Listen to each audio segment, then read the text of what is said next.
Durant l'année 2023, l'ouverture du musée de la libération néo-zélandais Te Arawata demeure un chapitre inoubliable pour notre ville. Ce projet, rendu possible grâce à la générosité de nombreux donateurs néo-zélandais, a été inauguré le 11 octobre dernier en présence de nombreuses personnalités. Un moment empreint d'émotion pour célébrer le sacrifice et la mémoire de ces soldats venus du bout du monde pour libérer notre ville le 4 novembre 1918. Ce musée, ouvert au public depuis le 12 octobre dernier, est assurément le lieu incontournable à visiter.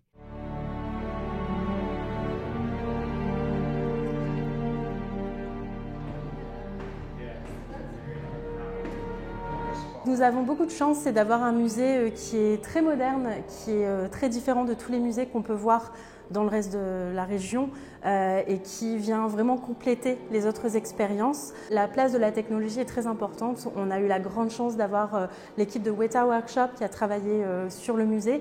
Donc le nom vous dit peut-être rien, mais ils ont travaillé notamment sur les effets spéciaux du Seigneur des Anneaux, d'Avatar. Donc on est vraiment très chanceux d'avoir ça au Quénois.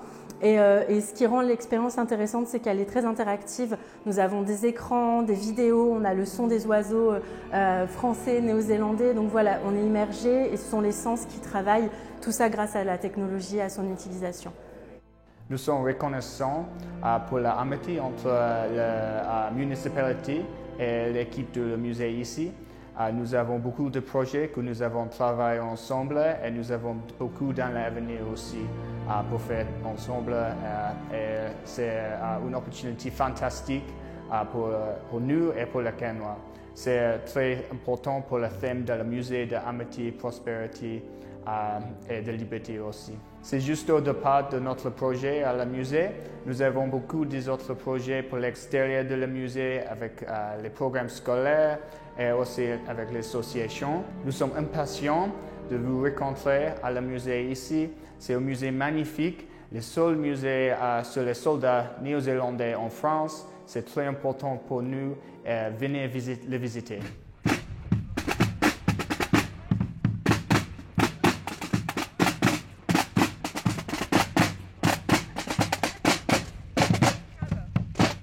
Une cérémonie du 11 novembre pour faire mémoire aux jeunes néo-zélandais qui ont libéré notre ville.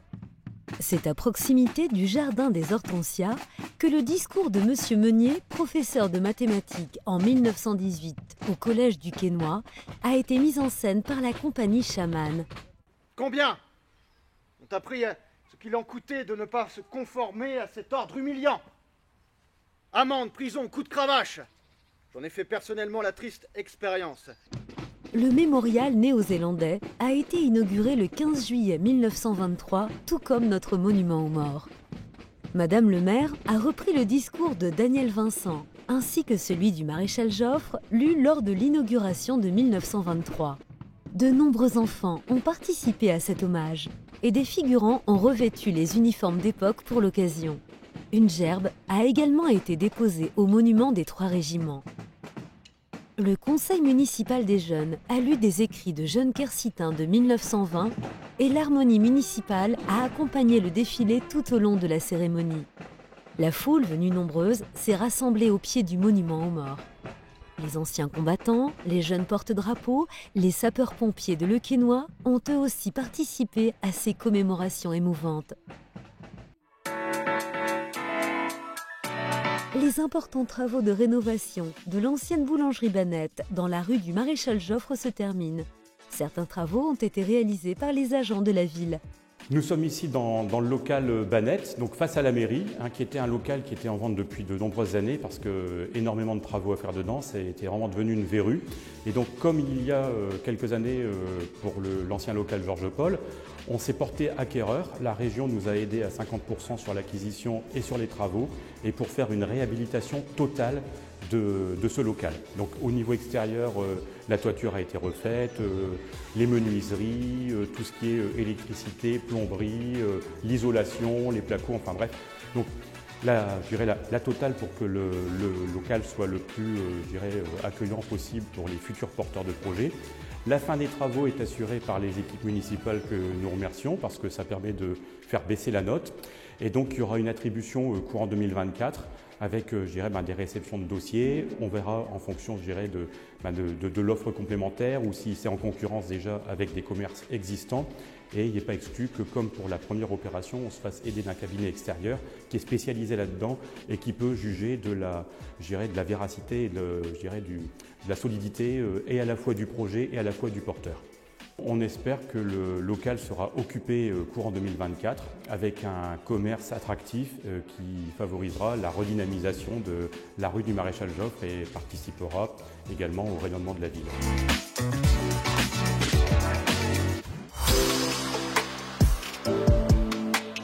L'impressionnant chantier de l'église touche à sa fin et son ouverture officielle est prévue en début d'année. Il a nécessité l'intervention de multiples corps de métiers spécialisés dans la rénovation de bâtiments classés. Parmi les métiers d'art, nous nous sommes particulièrement intéressés à l'entreprise chargée de restaurer les vitraux. L'atelier est un atelier familial créé par mes parents en 1956. Je l'ai rejoint en 1986 après un cursus d'école d'art et quelques voyages à l'étranger. On a cette chance aujourd'hui d'être accompagné avec entre 20 et 25 compagnons qui œuvrent avec nous, qui sont un peu tous nos regards et nos mains. Et ça nous permet tout ça de mettre à disposition le savoir-faire de chacun, les moyens techniques de l'atelier pour des beaux édifices tels que l'église du Quesnoy. L'église Notre-Dame de Le Quesnoy est un des joyaux de l'architecture néoclassique des Hauts-de-France. Les portes de l'Avesnois, mais aussi cette histoire de Charles Quint, de Louis XIV, de Vauban. Et cette église, construite dans le plus pur esprit fin 19e, est une ode aux arts décoratifs. Les arts décoratifs sont omniprésents et tout particulièrement dans ces verrières. 14 verrières, 101 mètres carrés de vitraux, qui ont été en totalité déposés il y a 2 ans, qui ont été en totalité restaurés, remis en plomb, avec peinture des pièces lacunaires et recréation du médaillon manquant, parce qu'il manquait un médaillon. Il y a encore peu de temps, on ne savait pas quel était ce médaillon. De mémoire humaine, personne au Quesnoy ne savait quel était ce médaillon. On sait maintenant que c'est la rose mystique, tout simplement. Enfin, tout simplement. Donc ce médaillon est en cours de recréation. Il sera posé pour une fin de travaux au mois de juillet. Et c'est à nous maintenant, et l'ensemble des compagnons ayant œuvré sur l'édifice, de lever ce voile du temps et pouvoir s'effacer pour rendre aux habitants de Le Quesnoy leur église.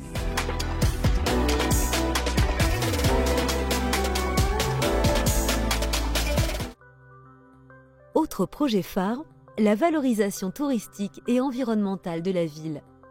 Une réunion publique a été organisée le 26 novembre dernier pour présenter aux habitants les intentions de la municipalité. La restauration de la porte de la Flamangerie, de la demi-courtine et aménagement du franchissement du fossé. L'aménagement du faubourg Foreux, le théâtre de verdure, la mise en lumière des portes de la ville et la conception d'une signalétique interprétative et directionnelle. La première réalisation a commencé avec la restauration de la demi-courtine de la porte de la Flamangerie. Depuis novembre, les entreprises nettoient, désherbent et dessouchent la muraille pour permettre la rénovation minutieuse, pierre après pierre, de l'œuvre de Vauban. L'ambition de la municipalité ne s'arrête pas là, puisque de nouveaux espaces urbains sont à l'étude. L'un consiste à aménager le parc du musée de la Libération et en faire une véritable continuité végétale accessible à tous en centre-ville. Et le second, à créer un véritable poumon vert au profit des habitants de la cité de la Résistance, tout en permettant aux résidents des quartiers extérieurs de rejoindre le centre-ville par un sentier sécurisé.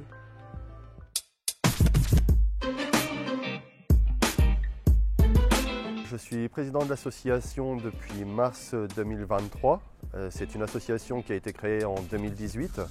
Aujourd'hui, on compte entre 50 et 60 adhérents. On se consacre principalement au caritatif. On propose une marche pour Octobre Rose en participation avec l'hôpital et Refresco. Une flash mob sera proposée par le comité de promotion de la santé. Au mois de novembre, on va proposer aussi un trail et une marche pour le Téléthon, dont les dons seront donnés pour le Querciton. On n'est pas un club de compétiteurs, c'est vraiment une association familiale Et chacun vient, fait ses entraînements comme il le souhaite, comme il le désire. Quand on fait nos sorties, on s'amuse vraiment, on est vraiment là pour s'amuser. Il n'y a vraiment aucun esprit compétitif entre nous. C'est pas celui qui aura le meilleur temps, le meilleur niveau. C'est chacun y va pour s'amuser. Quant à nos projets pour 2024, nous allons réorganiser le Quercy Night Trail en nocturne donc. Là, on attend environ 1000 participants comme les années précédentes, dans un esprit vraiment festif où on espère vraiment que tout le monde s'amuse.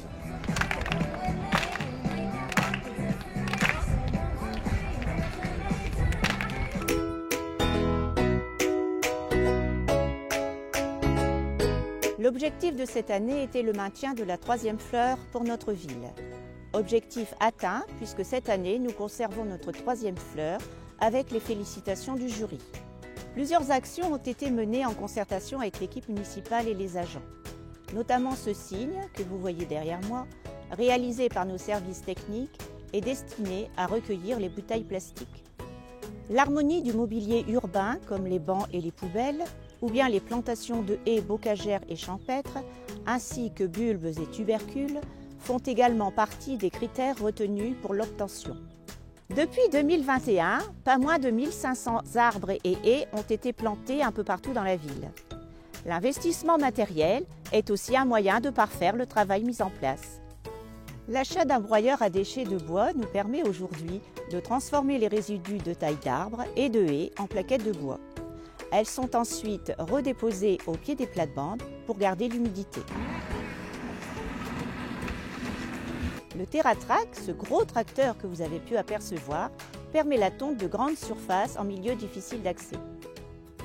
Courant décembre, 2 cuves à récupération d'eau pluviale supplémentaires ont été installées près de la salle des tennis, en complément de celles déjà existantes. Notre beau patrimoine joue aussi une carte essentielle à la conservation de cette fleur. Chaque année, nous faisons appel à une entreprise d'insertion locale, Adaci, pour le patrimoine paysager. Nous pouvons également compter sur l'association de bénévoles éco-quercitins, qui s'engage régulièrement au nettoyage de nos remparts. D'autres actions sont menées à bien dans notre ville, notamment la récolte de 1,4 tonne de pommes, transformées en 713 bouteilles de jus de pomme bio, issus de notre verger conservatoire, et ce n'est pas rien.